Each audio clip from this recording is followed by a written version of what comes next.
सत्ता में अब आज की पारिवारिक कुंजी।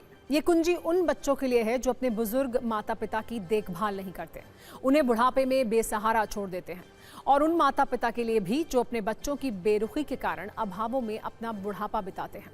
तेलंगाना सरकार ऐसे लोगों के लिए एक कानून लाने वाली है। तेलंगाना की सीएम रेवंत रेड्डी ने यह ऐलान किया है कि अगर कोई सरकारी कर्मचारी अपने माता पिता की देखभाल नहीं करता है तो उनके वेतन का 10 से 15% सीधे उनके माता पिता के बैंक खातों में ट्रांसफर किया जाएगा।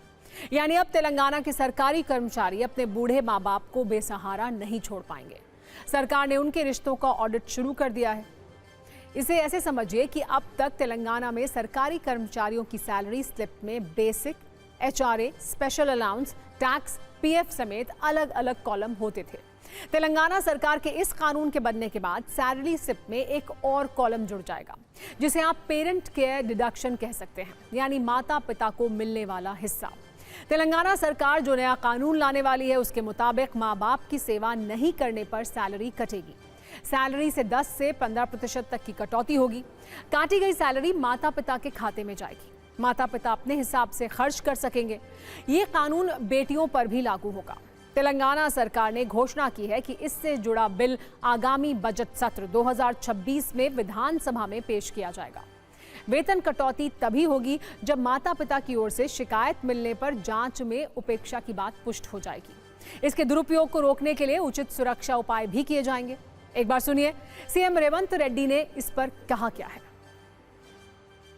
ఎవరైనా వ్యవసాయ కూలీ అయినా లేకపోతే చిన్న చిన్న కమతాల రైతులైనా లేదా ప్రభుత్వ ఉద్యోగులైనా తల్లిదండ్రుల పట్ల నిర్లక్ష్యంగా వ్యవహరిస్తే వయసు మీద పడి వయసు ఉన్నంత కాలం మీకోసమే కష్టపడి రెక్కలు ముక్కలు చేసుకొని పెంచి పెద్ద చేసి మిమ్మల్ని ప్రయోజకులను చేసి సమాజంలో ఒక గుర్తింపు తీసుకొస్తే ఆ గుర్తింపు వచ్చిన తర్వాత తల్లిదండ్రుల పట్ల నిర్లక్ష్య వైఖరి అవలంబిస్తే దాన్ని సరిదిద్దే బాధ్యత ఈ ప్రభుత్వానికి ఉన్నది। తప్పకుండా దాన్ని సరిదిద్దుతామని కూడా నేను ఈ వేదిక మీద నుంచి చెప్పదలుచుకున్నాను। దానికి సంబంధించి కూడా చట్టాన్ని సవరించి ఈ రోజు తప్పకుండా ఈ రకమైన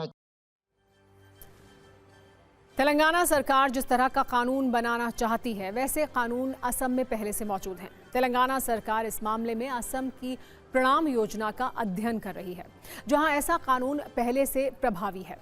असम के प्रणाम कानून के मुताबिक माता पिता की देखभाल न करने पर सैलरी कटौती का प्रावधान है। वेतन से 10% से 15% की कटौती की जाती है।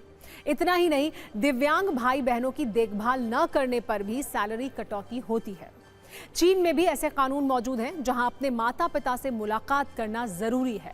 साथ ही साथ माता पिता की आर्थिक मदद करना कानूनी रूप से अनिवार्य किया गया है।